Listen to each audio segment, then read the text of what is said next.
Hello student, welcome to study with Shatarupa.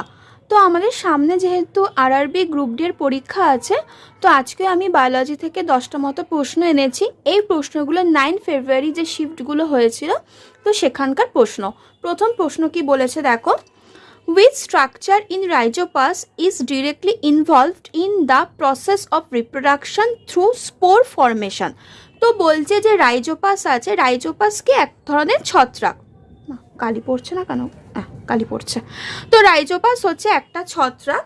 তো বলছে রাইজোপাসের কোন স্ট্রাকচারটা তোমার কি করে না, ইনভলভ হয় রিপ্রোডাকশানের জন্য থ্রু স্পোর ফরমেশন, কারণ ওরা তো স্পোরের মাধ্যমেই তো আর কি ওদের রিপ্রোডাকশানটা করে। তো অ্যান্সার হয়ে যাবে স্পোরাঞ্জিয়া। আমি যদি একটু ছবিটা আঁকি, একটু ছবিটা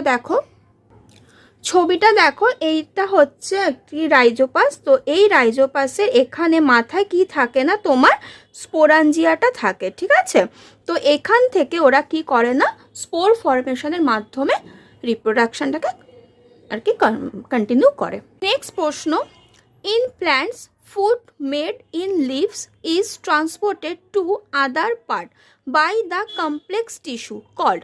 বলছে যে পাতায় যে খাবারটা তৈরি হয়, সেই খাবারটা কি হয় না, গাছের যে বিভিন্ন পার্টস আছে সেই পার্টসে আর কি ট্রান্সপোর্ট হয়। তো বলছে কোন জটিল কলাটা আর কি এই কাজটা করে। তো অ্যান্সার হয়ে যাবে ফ্লোয়েম।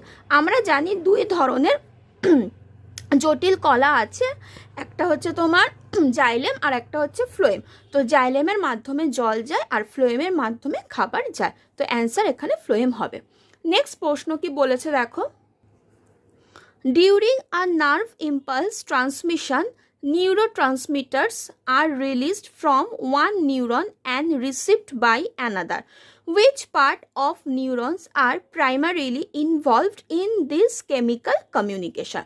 বলছে যে আমাদের মানে যখন নার্ভ ইম্পালসটা ট্রান্সমিশন হয়, তো তখন কি হয় না, বিভিন্ন রকমের নিউরো ট্রান্সমিটার রিলিজ হয়, যেগুলো একটা নিউরন থেকে রিলিজ হয় এবং আর একটা নিউরন কি করছে না, সেগুলোকে রিসিভ করে।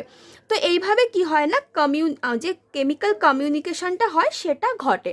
তো এটা মানে নিউরনের কোন পার্টটা এটা এই জিনিসটাকে প্রসেস করে।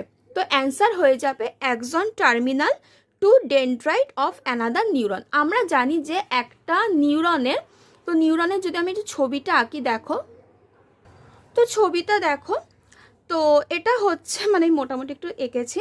তো এই হচ্ছে নিউরন। আমরা জানি যে একটা নিউরনের শেষ প্রান্ত অপর একটা নিউরনের প্রথম প্রান্তের সাথে যুক্ত থাকে।